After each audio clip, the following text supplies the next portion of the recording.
Na-shock ang ilang customer ng Meralco. Biglang taas daw kasi ang bill nila ngayong Abril. Pati mga bayaring sinasalo ng mga customer, pinuna nila. Ang paliwanag ng Meralco at gobyerno sa report ni JP Soriano. Meralco. Hindi kaya. Katulad ng bill ko the last time 6,000, naging 9,000. May friend ako, ang bill niya is 12,000, naging 18,000. Hindi lang si Ola ang nashock sa kanyang electric bill ngayong Abril. Pati ilang negosyo nasindak. Yung charge sa amin ng Meralco na mataas, hindi namin directly mapasa sa consumer. Mawawalan kami ng mga patrons. Nitong mga nakarang araw nga marami raw ang tila na-shock sa laki ng kanilang electric bill ngayong buwan at nabahala sa tila hindi raw maipaliwanag na dagdag singil sa kanilang kuryente. Una nang nag-abiso ang Meralco, natataas ng 53 centavos per kilowatt hour ang singil nila ngayong buwan. Lumobo raw ang generation charge bunsod ng paghina ng piso kontra dolyar. Sa Mayo pa raw posibleng makita sa bill ang epekto ng gyera sa Middle East.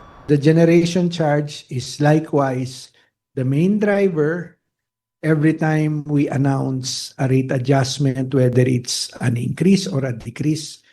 Sa bill, pinakamalaki ang napupunta sa generation charge o bayad sa mga planta ng kuryente. May pagtaas din ngayong buwan sa transmission charge o bayad sa National Grid Corporation of the Philippines.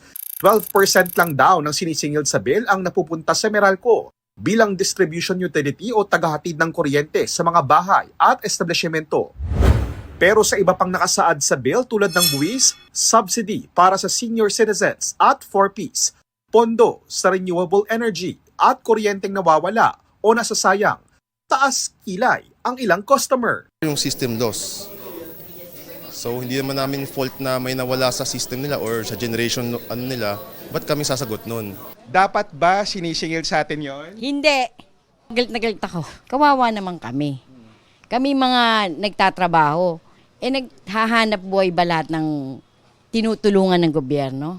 Hindi naman eh. It's too much. Hindi ho ito bago. Tulad po ng universal charge at ng lifeline subsidy rate, higit na 2 dekada na po sila nasa bill. All these components of the bill have their basis in terms of law and subsequent regulations or guidelines issued by government entities.